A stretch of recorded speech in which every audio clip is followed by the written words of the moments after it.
How you use mirror to work non-destructively. You select your object, you go to the wrench icon, and it's the modifier panel. If you click it and then you go down to mirror, you apply it, and then you can see in edit mode X, Y and Z. So if I select my mesh and move it on the x-axis, it's mirroring on the x-axis. It uses the origin point of the mesh, so that's the origin point there, and it's mirroring on the x-axis there. I can set it to be the y as well as the x, so if I put it over here, it's mirroring x and y, and the same with z. I don't tend to use bisect and the flip, but what bisect does is like a Boolean tool, that when it takes the intersection of these points, and flip is a bit like the opposite.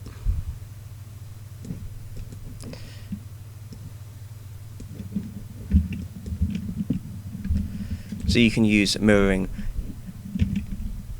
to build up a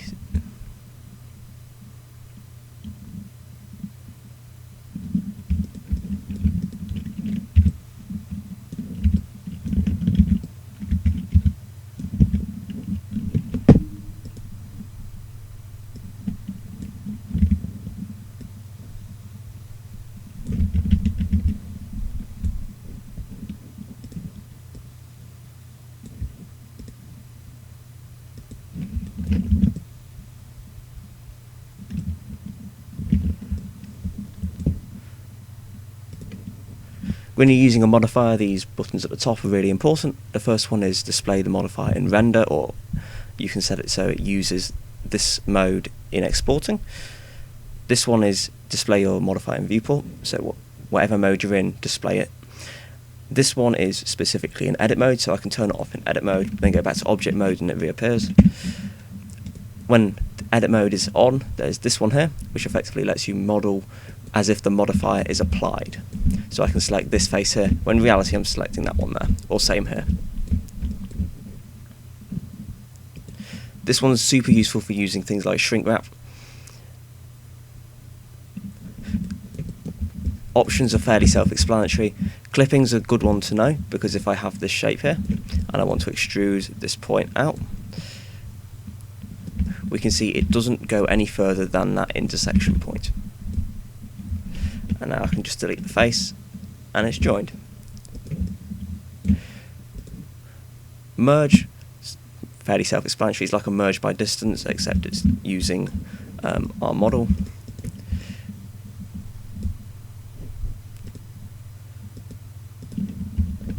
So let's say this is our model.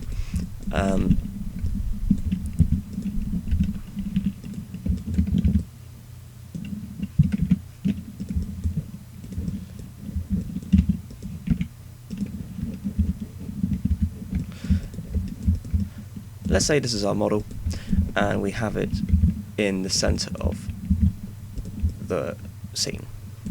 And I want to put it here. But I want to have this object on this side of the scene as well. So say you're modelling a part of a symmetrical model and there's individual pieces to it, but you want the pieces to appear on the other side as well. Well, you can just simply go to add modifier and add another mirror. And instead of mirroring on our object origin, we can set it to mirror on a object. So the easiest way of doing this is add an empty. Let's just call this world mirror. Select our object we want to be mirroring and pick our world mirror, and now we can move our original object in object space, and it's mirroring on this point here, and we can move this point and it mirrors. But you can use this object over and over again, so you could build up a scene and you just have one world mirror object which you're using to mirror everything to.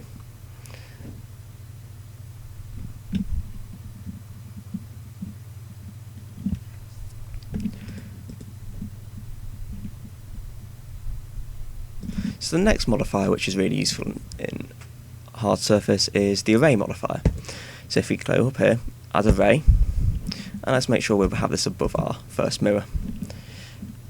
We're given some options here. We're given a relative offset and a constant offset, as well as a count and some merging options. Array is fairly self-explanatory. If I increase the count, it just duplicates the mesh using this offset. So if I set this one to 0 and this one to be 1, it goes this way. And relative offset is really useful because all it's doing is going to our properties panel and going to dimensions and saying, well, this is the y-axis. This is how, when it's off, this is our y-axis. This is how long our object is in this axis. And we're just going to instance it every set distance, every 5.3 meters. But we can also use constant offset. So we can give it a very precise number of how far we want to distance them apart. And we can also use these in conjunction.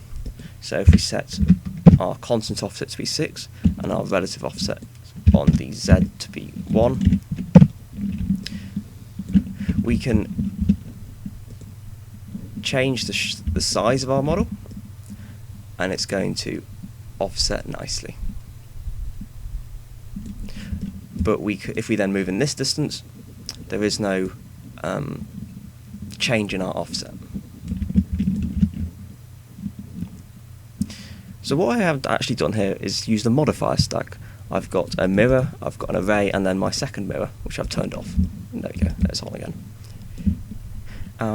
Modifiers work top to bottom, so this modifier is applied is ran first, then this one, then this one. If we change the order, in some instances, we are doing an array of this, and then we are mirroring it, and then we are mirroring in the world. So you can see how our modifier stack order is important. It's also to know when you build a modifier stack, it's maybe useful to rename some of these. So this one is the world mirror, just to keep track of it. So that's using constant offset and relative offset. Merge, pretty self-explanatory. Object offset lets you use any object to decide where you want to place the next instance of your mesh. So let's go back to a count of 1. We only have our original object, and let's add an empty, add a plane axis, and let's move this over here. And now let's change it to be an object offset. We're going to turn off these other offsets, otherwise it's going to do all of them at once. And let's increase our count. But you can see I can move this empty object, and it spawns the next object there. And when we increase our count, it uses the offset from this origin point here to this object origin point and repeats that every time. So it may be that using this is quicker than figuring out what the constant offsets are, even holding shift and sliding them carefully. Or it may be that this moves and you need to be able to mirror as it moves. Or you may be to run an array as it moves. The first and last is useful for the specific instance of having an array which goes in a circle, or an array which goes in some sort of looped shape and meets back at the beginning. And we can get our object to do that. So let's get rid of the object offset, and let's just give it a relative offset on the y-axis of 1. It's important to know when you're using an array, if you turn it off, we can see this face here. And when we look in our mesh, it's still here. While it may be that these vertices are merged together, the face is not. The face isn't deleted. So when you've got a mesh which is being arrayed and faces are combined, delete the internal face, because it will cause problems later when you subdivide. So now this is cleaned up, and I want this shape to loop in a certain pattern and come back here. So how do we do that? Well, the first thing to know with that is that we can create paths in Blender. So if we go up here, add, curve, then we're given these options, a Bezier, circle, NURBS, and path. These ones down here I have got turned on because I've gone into my preferences and gone to add-ons and got curve tools. I've also got simplify curves, which is another add-on to turn on if you may find useful. But curve tools just gives you more options for adding curves. I find it useful for things like helixes and other shapes like that. So I'm going to go to add curve and I'm going to go to path. Now curves in Blender are a bit complicated. They have a few different types. At the moment this is a path. If I right click and we've got this big menu up here, we've got set spline type and set handle type. So in spline we've got poly, bezier and NURBS. Poly is what happens when you convert an edge loop to be a curve. You get a poly curve, which is effectively the same as a bezier curve. So if I, in the instance I'm about to show you, so if I convert this to be a poly and change it to be like that, so we have this shape, and this is a poly curve. If I convert this to a bezier curve, you'll see we have vector handles up here. And a poly curve is simply a bezier curve with these vector handles, so you always have sharp lines. But we can turn those sharp lines off by going right click, set handle type. We've got some very familiar options here, and just change it to automatic. And let's flatten these. So you've got a shape, and you can see how you'd move these around. So what I'm going to do is what I do normally when I'm working with a curve, is I delete everything except for one vertex, and I make sure I'm on Bezier and I make sure I'm on automatic, unless I'm doing something specific. And what I will do is go into top-down view, and I will take this point here, rotate it to where I want it,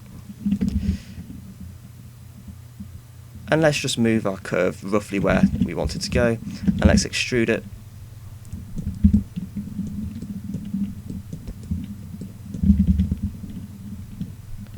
So I'll extrude.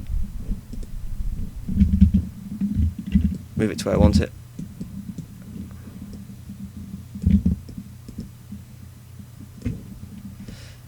Extrude it out, rotate it, let's extrude it, rotate it, rotate it,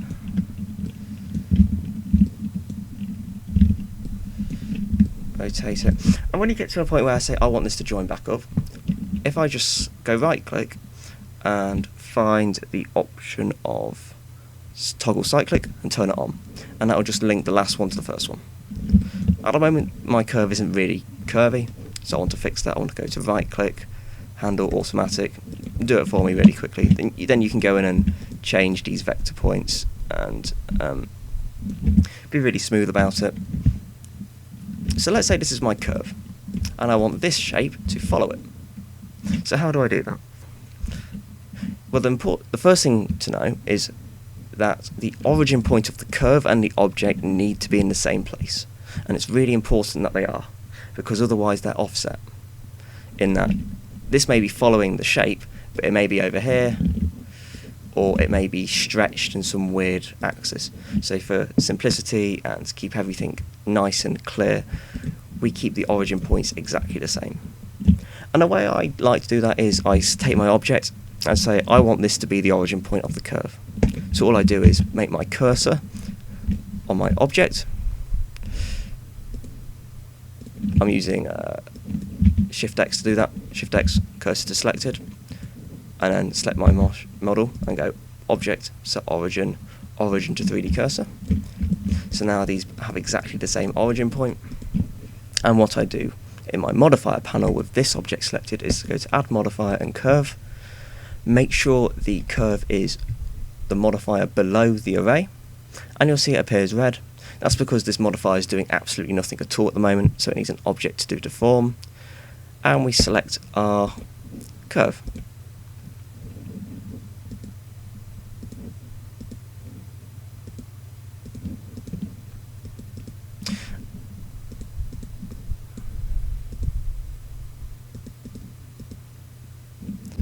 and we need to make sure we're on the right axis. In this case, it needs to be -y, and let's just increase the count. You'll notice it doesn't line up exactly. We want to merge first and last, and we want to now scale our object. If we want to see this happening in our editor, we need to turn on cage, and we need to turn on, in edit mode, on cage. So now we can see my mesh. And now let's just scale it up, or scale it down.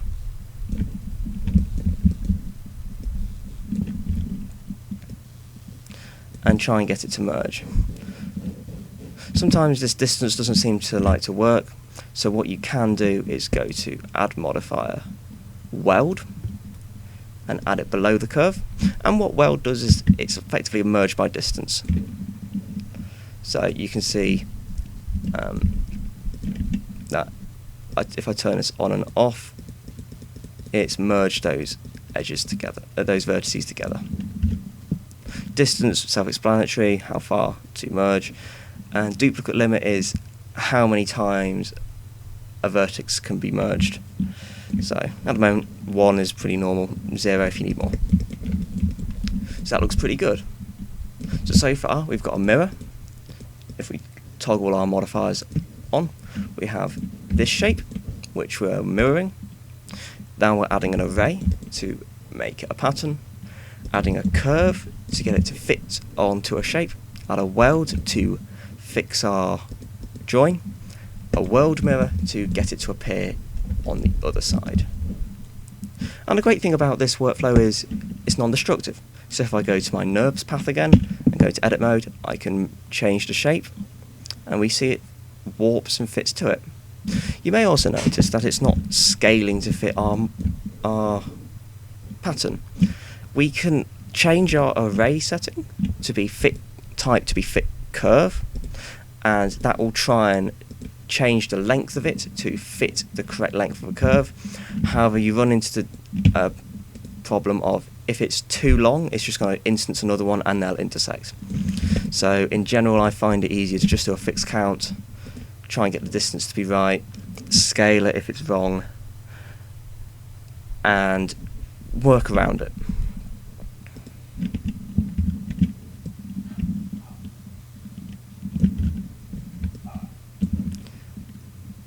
Increase the weld distance. There we go. And this looks pretty good. But you may be thinking, well, I don't want this to distort, because at the moment our mesh is bending. This isn't the same shape as before. And there's a couple of ways of going about getting that to work. The simplest way is, instead of instancing doing an array on our object itself, is we have a plane. So let's just hide that for the moment. Let's add a plane in the same object location as our curve. Plane. And I'm just going to copy over the modifiers from this object to the plane. So the way I do that is I select my plane, the object I want to copy from, and search for link data. Change it, instead of it being object data, that's the mesh, I want it to be modifiers. And I'm going to hide the curve again. So you'll see our plane is a bit small, so let's just scale it up. So we have the same number of copies. There we go. And now our plane is distorted. That doesn't matter. We're going to use this to instance our shape. And the way we do that is we go over here to our object properties, go down to instancing, and we want to set it to faces. At the moment nothing happens because we've not told it to instance anything. And the way we get it to tell it to instance something is to parent our object we want to have instanced to this plane. So I'm just going to unhide that, copy it, and delete all the modifiers except for mirror, because mirror is affecting our geometry that we want to copy.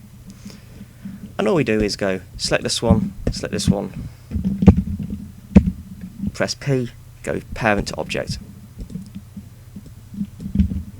And now I just want to hide that one. And you'll see it's instancing along the shape. We can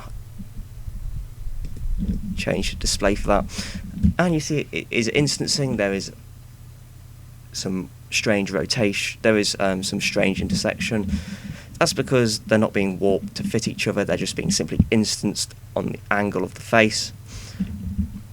So in a looping structure you wouldn't want to do this, but if you have, say, rivets along a shape, so if this was instead if I unhide this, so if this was instead a rivet, and I will just add a circle, extrude it out,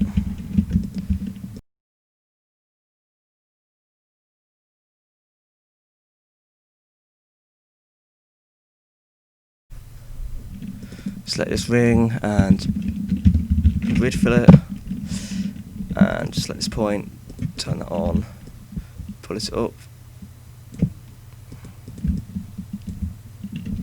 It's a bit more rivet-like, and delete our mirror and give it some smooth shading with auto smooth on. So that's our rivet. At the moment it's instancing upside down. So the way we fix that is going to our plane. At the moment we can't see it because we hid it under our instancing panel. So let's just do that. Let's have a look at our face orientation. See, it's instancing upside down because that's the way our normal is pointing. So let's just go mesh, normal, flip. And now we can hide our original, hide our instance panel, and we can see our rivets are being instanced along the curve without being stretched, which they would be if we were just using this to instance the shape themselves.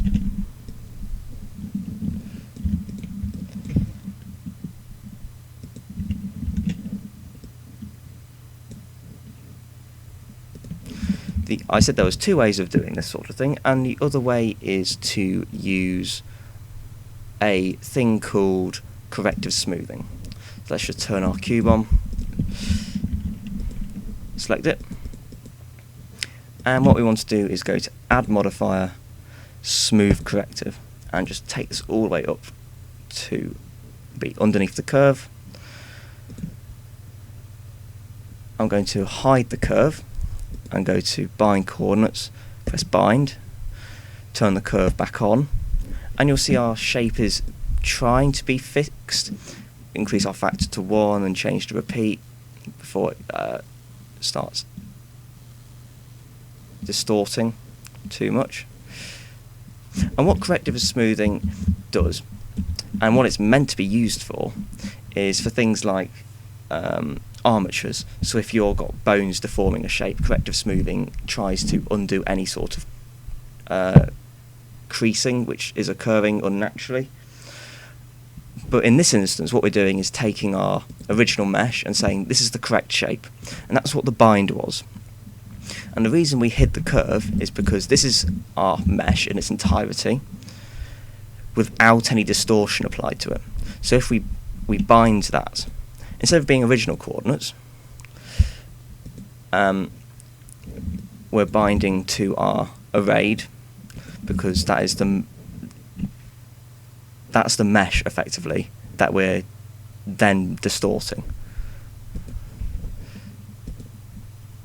So you can see if we turn on corrective smoothing, we've got a vertex count mismatch. So that's why we do it before with the curve hidden.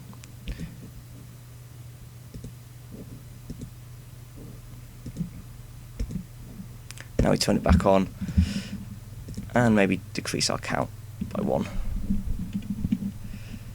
And you'll see this doesn't correct your mesh brilliantly. It's better in some instances than others. It's just something to be aware of. I would personally always use the instancing onto a plane and work that way. But in certain cases, this method works just fine. So it's one to be aware of. Pin boundaries will probably work better. This is better for maybe more organic shapes.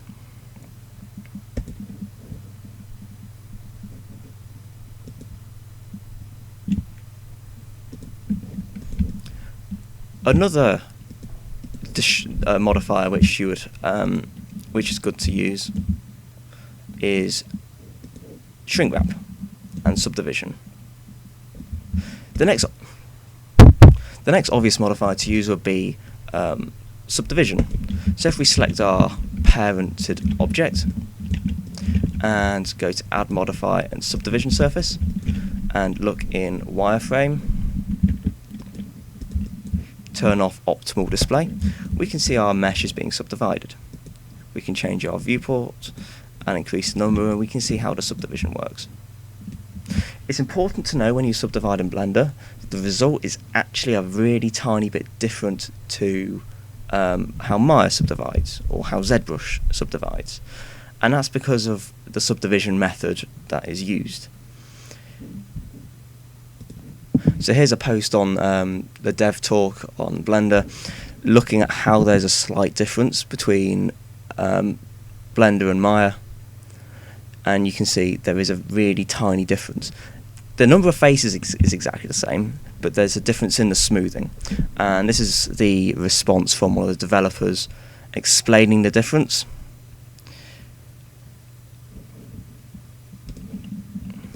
But it's something to be aware of, so it may be better that if you require smoothing to be done in Maya, that you do it in Maya. Or if you're happy with the look in Blender, you export a subdivided model. There's other things too. It's just something to be aware of. So this is our subdivided model, and that is as simple as it gets. There is the option of changing it to simple, which simply subdivides the planes without adding any smoothing. And of course we can bevel this to make it sharp. But we can also bevel using modifiers. And it may be in some instances a better workflow. In some instances it's just easier to add a bevel and cap it, and it looks good. However, there may be cases where you need a bit more non-destructive, or you want to bevel automatically. So maybe you're doing a high detail model for a game, which you want to use your original mesh as the low detail one, but you need the subdivision surface applied to it, so you want bevels. Make sure you put this above your subdivision. Put it on angle. In this example, what angle does is say any edge which is an angle sharper than whatever this is set to, it's going to add a bevel to it. So go to wireframe, turn subdivision off, increase the segments to 2 and profile to 1, which is like chamfering an edge, and just change your offset. We can see this edge is being beveled, and if I fill in this bottom, we can see now that is being beveled, and we can adjust the sharpness to it, and we've got a bunch of options to deal with here. We've got offset width, depth, percentage. That's how you measure how wide a bevel should be. In general, width is going to give you a exact bevel width the entire time. Percentage will alter based on your mesh, so if I view it in edit mode and slide the vertice, you can see how that area where the bevel is altering, but if it's on width, it's not going to change until I get to the edge in which it starts clamping, and that's simply with the clamp overlap option, which will stop beveling, which will stop it beveling too far. so you get a nice consistent mesh. Only vertices is a very interesting one. I've not found much use for this with non-destructive workflow, but in a destructive workflow I find it really useful. So say here, for example, if I press Control B and press V, and then I've just scrolled up by 1 and done that, well, I've added a bit of geometry to the top of my mesh. It's still all polygons, but you can work with that, or if I'm wanting to add some detail here, I might bevel that as a vertice, change my profile, and work that way. Then circularize it, and then join up these areas with connect vertex pairs.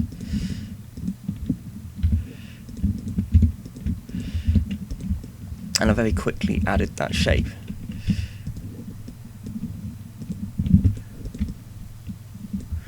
Without adjusting the flow of my object too much. You can check that by adding matte caps. I've got a couple more installed. You can press the little setting icon and add your own. So I've got a few here. But like a pre-installed one here, you can see how it's affecting your mesh, and it's affecting it a little bit. So there's better ways of doing stuff like this, and I'll get into that in a second.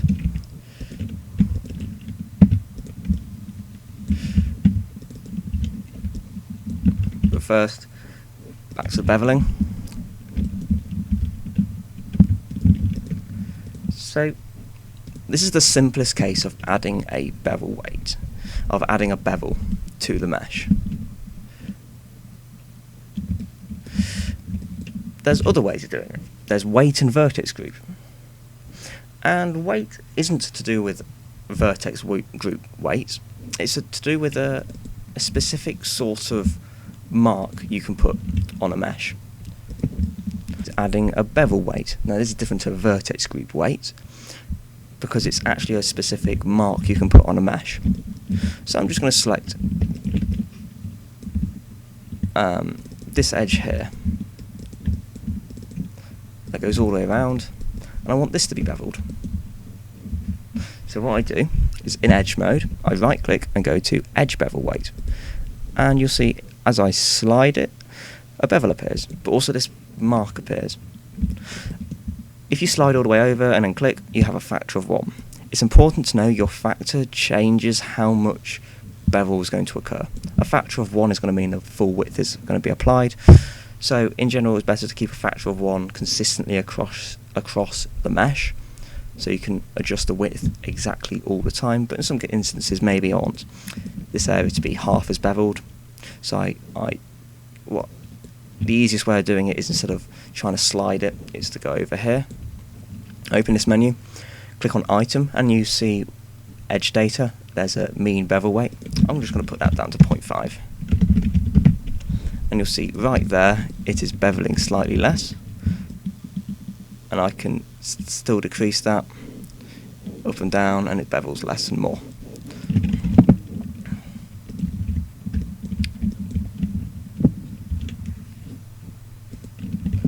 Like before, we can adjust the width and the profile. Again, profile of 1 is like chamfering the edge. Profile of 0 is like an opposite of that. It's opposite chamfer. 0.5 is a nice smooth in the middle.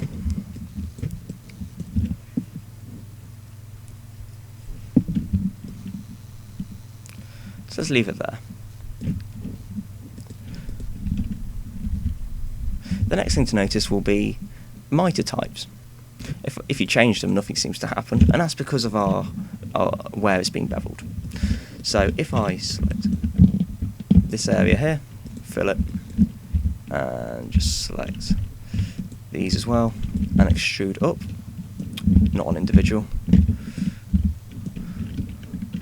Let's do that, and let's just add an edge loop there. Now I want to bevel well, these sharp edges. So I could go around marking them, or if I'm happy with using weights, I just go around selecting them.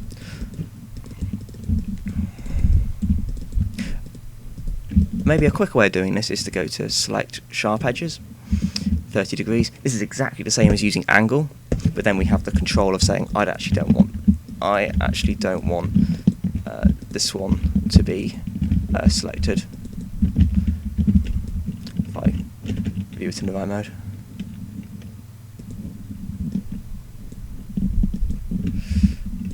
So everything apart from that bottom one, which you couldn't do with angle. Angle will say that one has to be beveled as much as everything else. And I'm just going to right click, go to edge bevel weight and slide it up.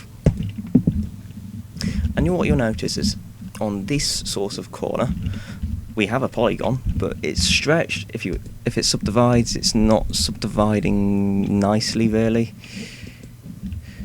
And there's better ways of doing that. That's not good topology. So we used miter types, and if you click on patch, you'll see how this is now being dealt with. It is following this loop down and across, same that way. Arc is the one I like more, because it creates this corner point here, which we can now, after we are happy with all the bevels, join those up. At the moment it's a big end gone, which isn't ideal, and there's no way of fixing this non-destructively. So what I would do is have two meshes. I have my non-destructive version and my destructed version.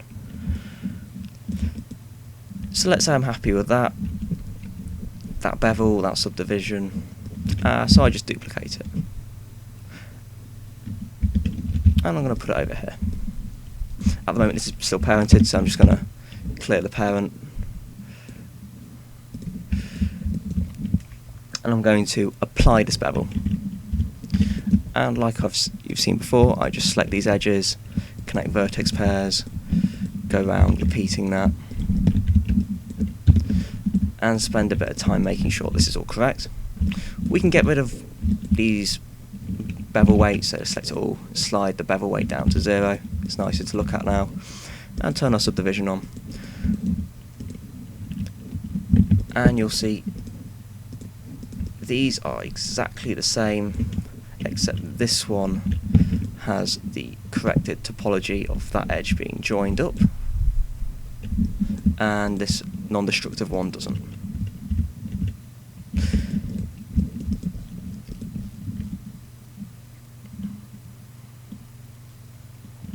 But because we're using modifiers, we can stack them.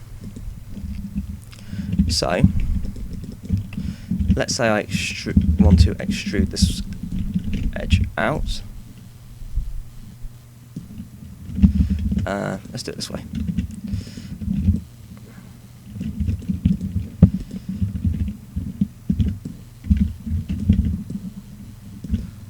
Let's say I want it there. And I want to bevel this section, but I want it to have a different bevel width to everywhere else. The downfall of using bevel weights is where everything is a ratio of this width. So I could give this a 0.5 and it's going to be half the width of everywhere else, but I couldn't. It's a bit. It's not as easy to use. I can't say I want this to be a 0.5 of a meter bevel, because I'd have to work it out. You could do division and stuff and work out how big the weight would have to be, but you can't go bigger than 1. So you're limited by that.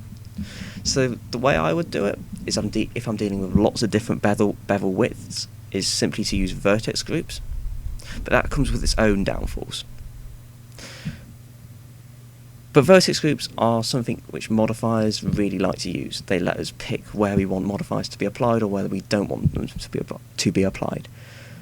And to create a group, all I do is go over here, this little 3 triangle icon and with vertex groups and shape keys, and we just press add on the vertex group, make sure the weight's on 1, and press assign. So now if we go into the weight painting group over here, let's just turn off subdivision, we can see this area has been painted where we selected. But if we go over here, vertex groups, and press select, we'll see this edge is selected now. And that's because, like its name, vertex groups, a weight is applied to a vertex, not an edge. Which means if this has a weight of 1 and this is a weight of 1, this edge is going to have a weight of 1. Even though we don't want this edge to be beveled. So what you have to do is actually separate them up. You'd have to have a vertex group, an edge loop through the middle of it. Just select my whole thing, remove it, select these ones, press assign. Now if I go into weight painting, we see it looks a bit different, and we can press select, and only those edges are selected.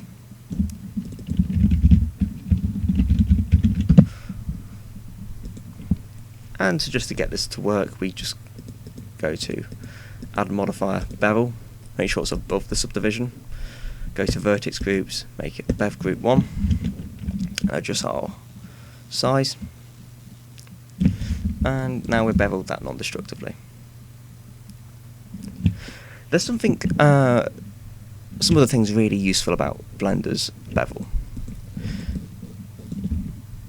We're able to create profiles, which doesn't sound that interesting, but say you're doing a piece of architecture or somewhere where there's a really specific profile to a shape, maybe like a table edge, and we add, let's just make a very quick table top.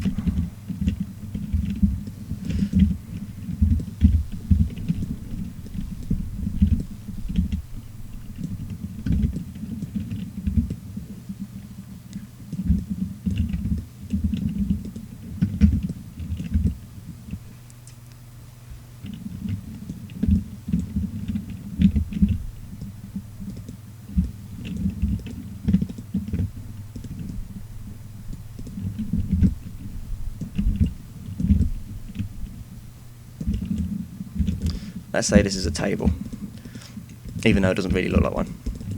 I'm just gonna, that edge can stay there. So what we want to do is give this edge a profile. We can do this destructively by using beveling and the normal bevel tool, but it might be easier to work in this way. So we add a bevel. Let's just give this a weight of 1. Make sure our bevel's only applying on the weight. Let's increase the scale. Let's put it to there. And let's increase our segments, maybe sort of like 8. And you can see as we adjust our profile, it's changing shape nicely. It's going on a nice curve pattern to a internal sharp, an external sharp. If we go down to the bottom here and press custom profile, we've got this graph. Now we're able to draw the profile of a curve and get it to appear really nicely, non-destructively. And if we click presets, we've got some useful ones. Support loops may be quite useful. As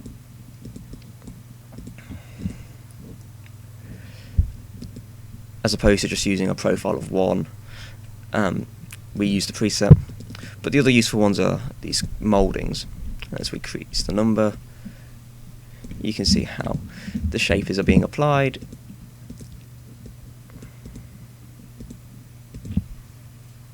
Different sorts of shapes. We can flip it, top and bottom.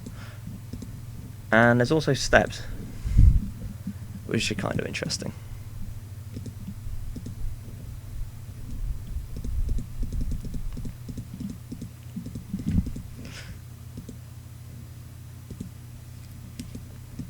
So we're able to create these shapes really nicely, and we're able to continue this non-destructive workflow with the table.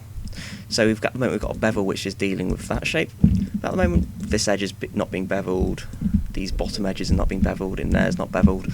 So we can just add another bevel modifier, put it on angle profile of there, deal with it like that. Actually, maybe we want that one to apply first, but then it's beveling inside there, we don't want that. So let's work with, instead of working with angles, let's work with vertex groups. Let's go select sharp edges. That looks good. Don't want this top one though.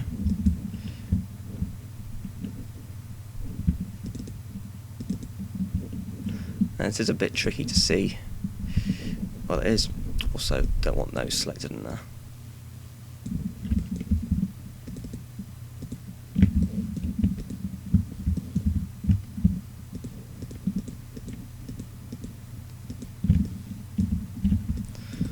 And let's just add this to a weight. Just call it group, as I'm not going to rename it. Put this on group. Adjust the width. Go on solid view. Change the outer to be arc. Always a nice result. And let's look at our mesh. Oh yes, that's going to be incorrect because we don't want that there, so let's remove that from there.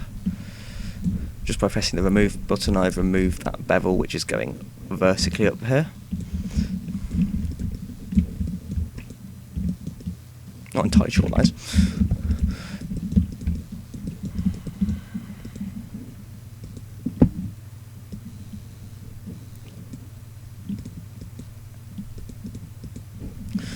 And we've got this nice beveled shape. And now if we add a subdivision surface, we will see, if we give it a smooth surface and turn off wireframe, we will see our nice table being given the correct bevels. We're able to adjust how sharp these corners are, just increasing the segments.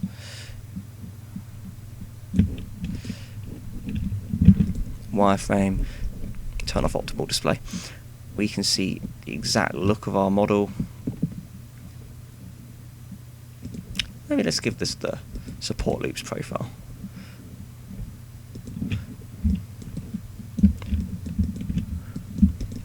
And we don't need that loop there.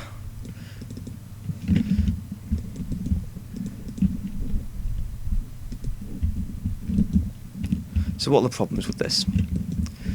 Well, displaying in edit mode, we see that this is a problem here.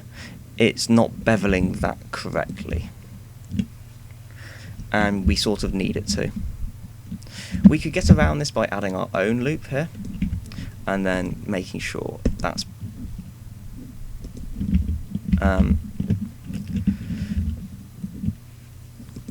and this is again downfall of non-destructive. It can't fix it. We can't use it in every single case.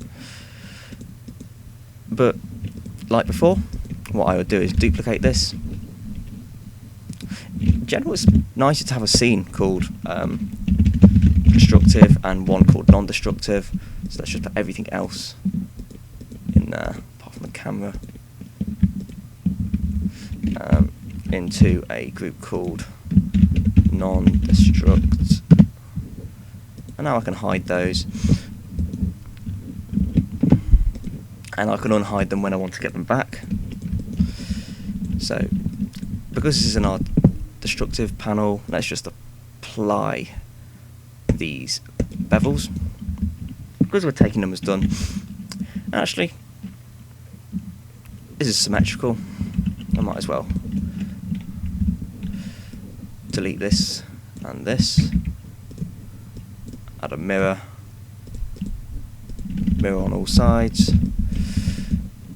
And let's just fix this one. And of course, there's lots of ways of fixing this sort of thing.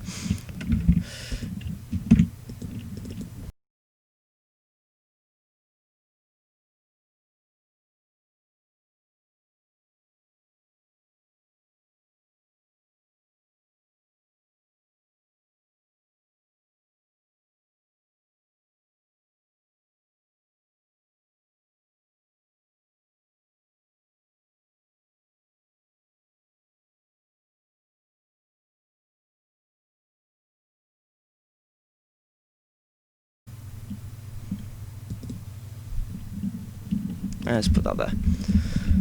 So now if we have the subdivision, it looks a bit nicer. There's definitely better ways of doing that, but you get the idea.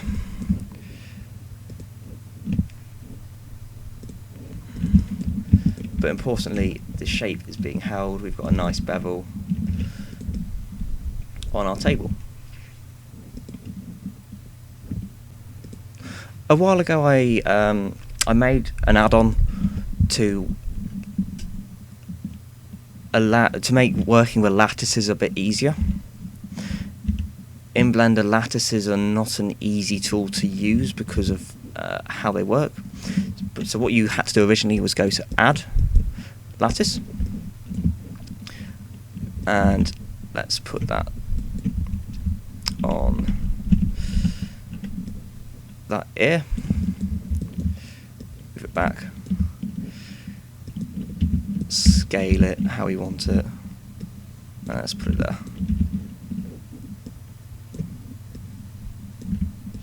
Let's put it there. Increase that.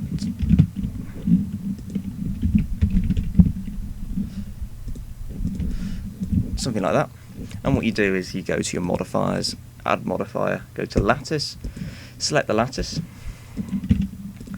and move these around, and you can lattice your shape, which really isn't so bad. But the problem is these edges here are going to lattice your entire mesh.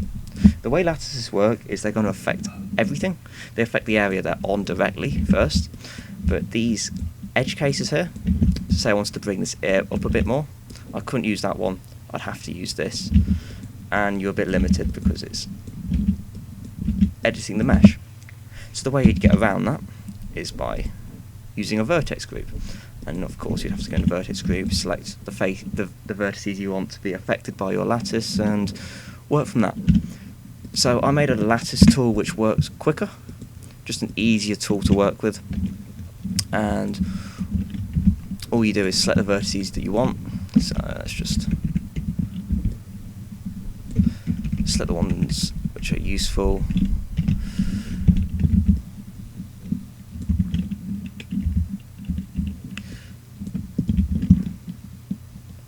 These ones here, the ones I want, and all you do is go to right click, add quick lattice. If you can't see that, you go to edit preferences, go to add-ons, press install, find the zip folder and press install, and it should pop up. It is nicely called Quick Lewis Lattice, and you just go to select the mesh vertices you want, right click, go to add quick lattice, and it will appear.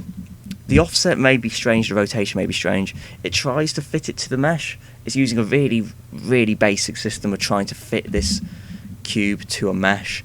There's better ways, but this is a really fast method. And it may be easier if you just flip them to get it to fit, or just lock them. If it's not working for you, just lock it. And you can still go into edit mode and in object mode and change just the size if you really need to. There's no real need.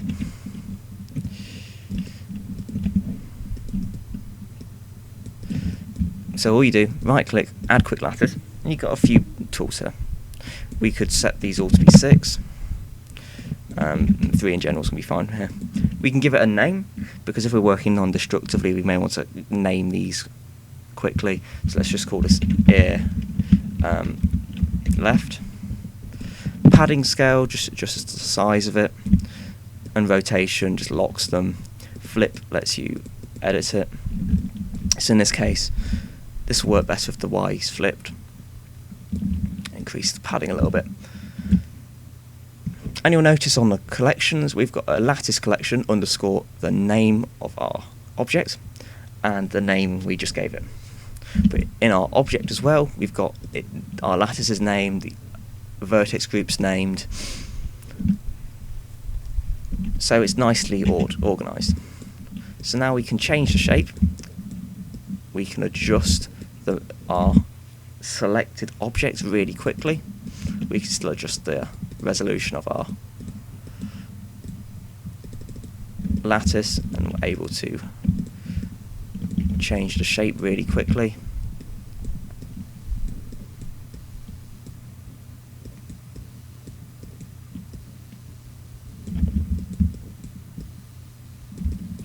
Like so. And you'll notice that only the vertices we selected are being affected. You may also notice that the fall off from the vertices being affected is really harsh, and you could get around that by being a bit smoother with your lattice placement. Or if you go into your object, go into weight paint, you'll see this is the vertex group of our ear, and if you go up to here, weight, and then there's smooth, put the expand to be 1, so nothing is being smoothed in on the inside, and just increase the iterations. And now when we go back to our lattice tool, we see there's a nicer fall off we're dealing with. And once you're happy with it, to get rid of it, you could just go through and apply them all and delete the lattices. But I've made it really quick. You just select the lattice, right click, apply selected lattice, and it's done. The collection's still there in case you want to add more things or go back to it. But in this case it's empty, so we can just delete it.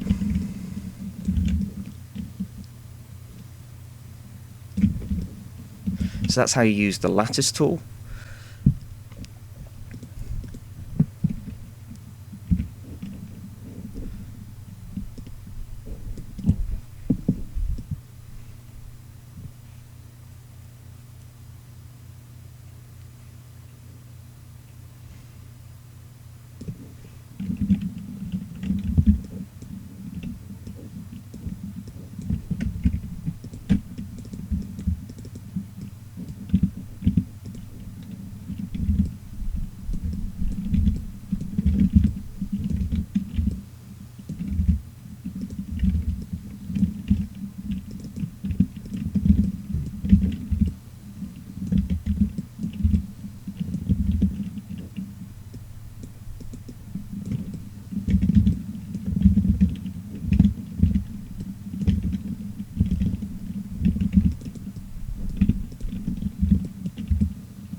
So the next set of tools will be using Boolean and shrink wrap, and how would we create a shape really quickly and then want to retopologize it to fit together.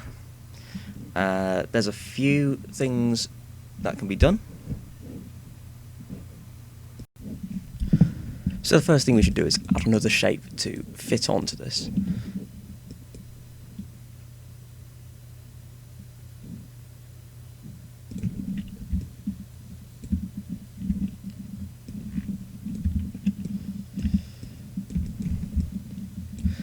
So let's say I want to fit that there. It's a bit of a tricky shape. So a direct way, so going from Maya to Blender, a direct method of doing this would be combining these and then retopologizing on top. And you can do that by selecting both of them, going right click and then pressing join. Now they're one mesh, and you could start retopologizing together. And of course you could, if you wanted to subtract things together,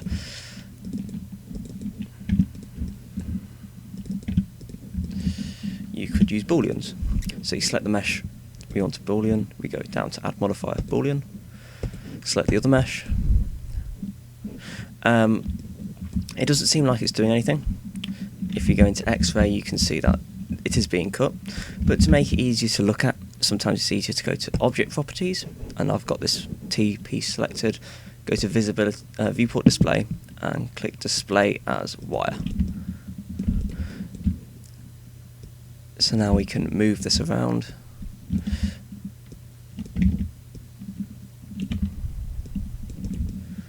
and see our shape inside. If we smooth this, we get some weird artifacting, but just for looking at, if you go and select the object, go to your properties panel for object data, where we put vertex groups, and press auto smooth, it makes the mesh really tidy. And also just smooth that, make that one auto smooth. Now if we hide this one, we can see our mesh, and of course then you would go in and retopologize it, and you'd look at some videos on retopology to deal with that. Another thing that you might want to do is, say you have two pieces that you want to fit together. So maybe there's an object which shouldn't be directly connected to the main object, but should still conform to its shape. And we can do that using shrink wraps. So let's add a cylinder.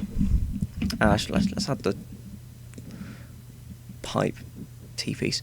If you're wondering where I've got to pipe these additional ones in here, like with the curve tools, I've just got additional objects turned on, and they're quite useful, especially things for like pipes. This is an annoying thing to have to make every time you want to make a pipe, so it's easy just to generate one quickly. So this time, instead of merging these together, I just want this to connect to this one. So the way I would do that is to go add modifier, shrink wrap, and select our main object. Now everything's going to shrink wrap. We don't want that. We only want this face, these vertices to shrink wrap. Let's grid fill that first. And the way we do that is, like before, we go to vertex groups, add a vertex group, press assign. Let's just call this one shrink. Go to vertex groups in your shrink wrap modifier, press shrink. Now if you turn it on, you'll see the mesh jump and fit to this shape. If we press our on cage button, we can see the vertices and move them as if they were there. Sometimes it's better to have your model subdivided. You'll get a nicer fit. And the other thing you should know are the modes. So nearest surface point, it's just going to look for the nearest area and connect. There is nearest vertex, which is going to mean this is going to only attach where the vertices are. So if you're joining two meshes which have the same topology but you just want them to shrink wrap together, that's how you would do that. And then just merge by distance, deal with that, no problem.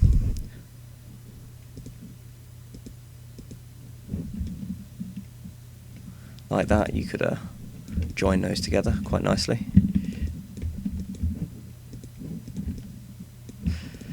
The other ones are project and target normal project.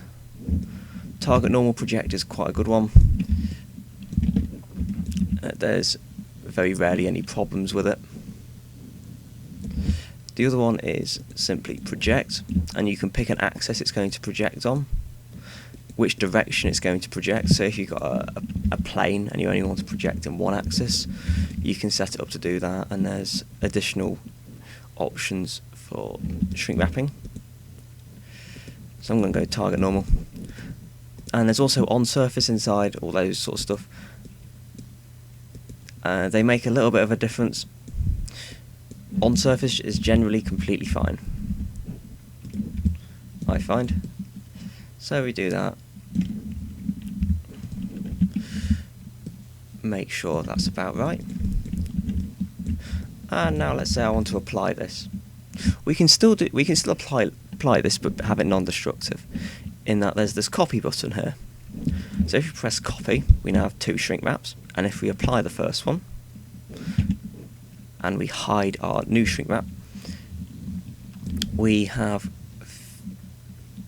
confirmed our shrink wrap, but still have the shrink wrap option, meaning I can still move this if I turn it on, and it still shrink wraps. But the actual geometry is where it would be when it was shrink wrapped.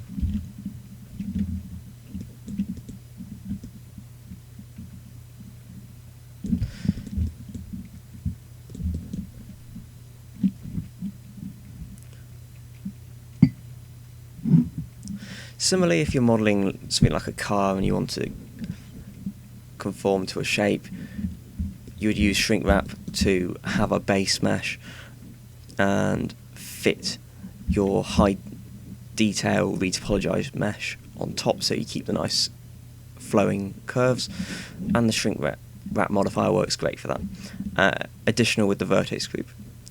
This button to the right of the vertex group swaps it, the vertex group. So at the moment, only these vertices are selected in here. If we select that button here, it's going to invert what's being shrink wrapped. So you see I can move everything except that group, and we can turn it back on, and only that area shrink wraps now. So I'm going to go through another thing which might be useful. So I've made a quick chain link sort of pattern thing.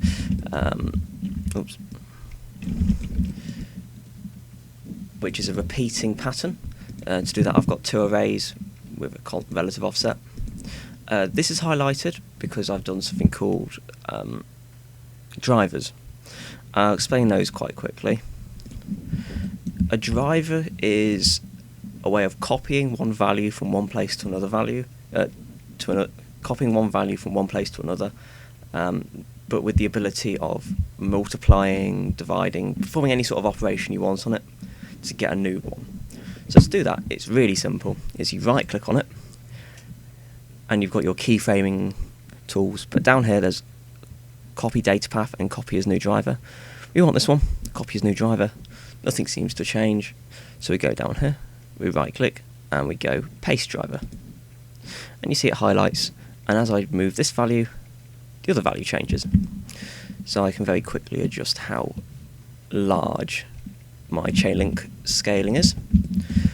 To do any operations on it, all you do is right click, and there's these driver options here, and there's edit driver. At the moment it's taking the average value, so you can do sum, minimum, maximum, but also scripted expression. So it's got this value here, and I could say divided by 2, and we can see this is now exactly half that. So that's drivers. There's not much more to it than that. You can have custom attributes. So sometimes I've set up a custom property. I've called it something like world bevel. So if I'm just doing a whole object in one scene and I want everything to be beveled the same amount, I just create a property in my world setting, which is to do with the background HDRI stuff, but it's a convenient place to put custom properties. Called world bevel. I just change the scale, edit what the minimum maximum is. You can give it a toolkit tip if you want, and then you can create this value. You can right click, copy as new driver, and have everything assigned to it. So that's drivers. I've got two arrays making this pattern, one going this axis, the other one going this axis, and of course a simple subdivision. But let's say I want to conform this to a shape. How would I do that? Well, the simplest way of doing it, and the way I'll do it, is to use a surface deform. So I'm just going to move this so it's the same size.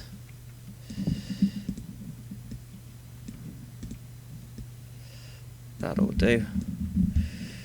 And I'm going to give it a bit of subdivision. Simple.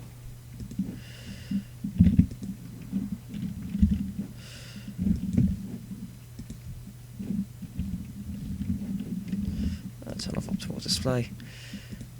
And let's say that's good enough. So at the moment, let's just deal with this.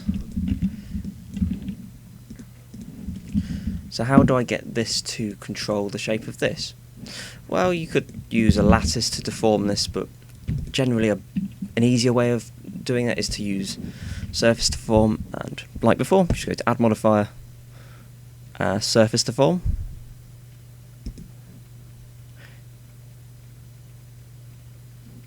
So select your torus first, go to surface to form, put it above the subdivision, want it to run as fast as possible, select the plane and press bind. Now after we've pressed bind, we can now move this wherever we want, so I'm going to move this over here.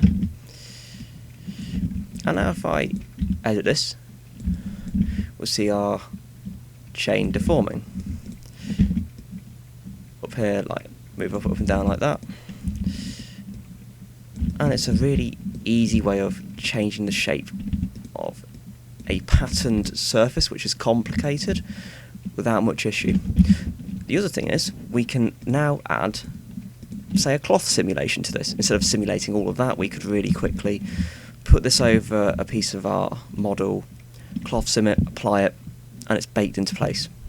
Really easy to do that. You just go to modifiers, simulate, cloth, click this little button here to bring up the cloth physics properties. It's also this little world with a planet orbiting icon. I'm just going to set this to be leather, and I'm going to go to shape, pinning. I just made a quick group. These vertices here, I want to pin them so they don't move. And let's just play the animation. And you can see it falls quite nicely. No real issues with that.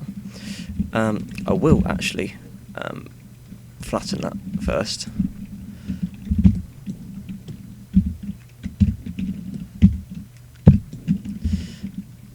Add a couple of subdivision to it, so it will deform nicer.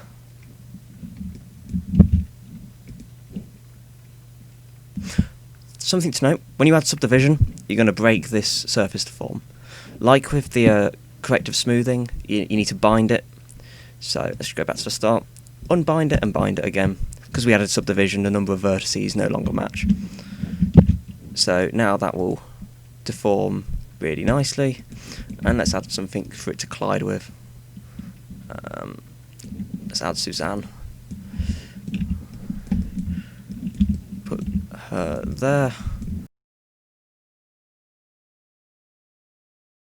Add a collision. I don't know why I didn't do this in the first place. Add a collision to this model as well. And we'll see our leather-like surface working as it should. Change it to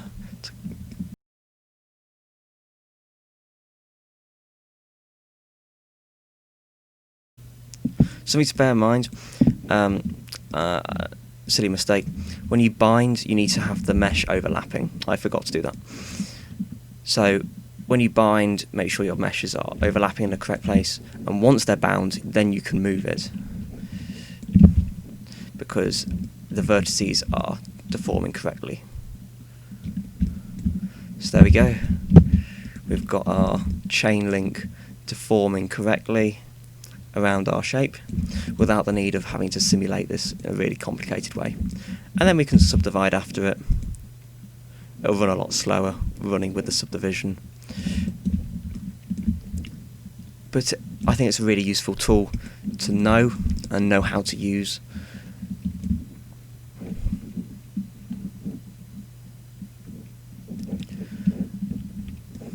Another useful tool is being able to create a shape using just a row of vertices. In that, if I had a plane and merge all the vertices at center, and then add a modifier called screw, if I then extrude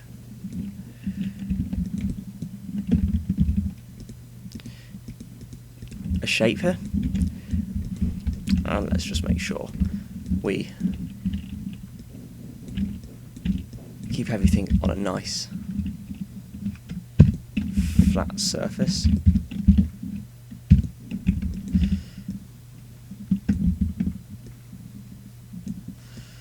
Move it out there. We can see we can adjust the shape of something using just this ring of vertices, and our wireframe works nicely. So this is really good for doing something like a tyre, or anything where the profile is quite complicated to get, and just working with the entire mesh is difficult.